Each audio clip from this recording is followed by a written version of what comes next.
Hi guys, how are you doing today? I hope you are doing wonderful. Right now I'm at the beach club and I would like to answer some questions. Yesterday, one teacher asked me how we should start our lessons.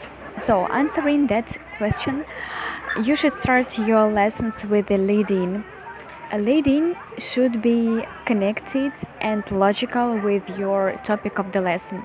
For example, if your topic of the lesson is weddings, for example, as a lead-in, you may show a video of a famous wedding and discuss it a little bit.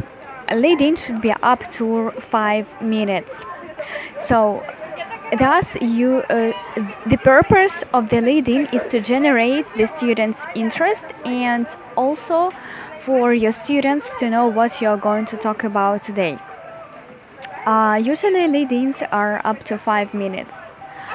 Also, you may start your lesson with some warm-up activities or icebreakers. It depends on when you teach and what kind of group of students you teach.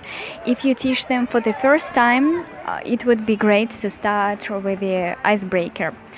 And if not, a warm-up activity would be great.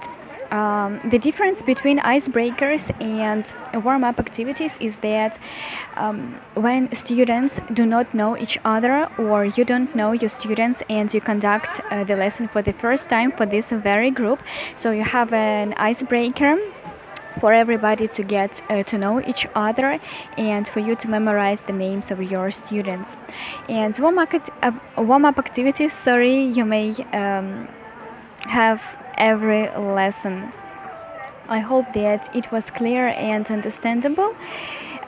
If I have forgotten something or you've got something to add, so please add this information in the comments. I'll be really happy to read it, and I wish you a wonderful day.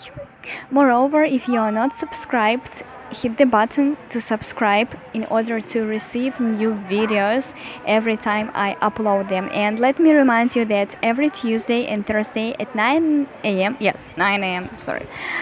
Greenwich Mean Time +3, that's where I live, I upload new videos. So stay in touch and see you later, guys.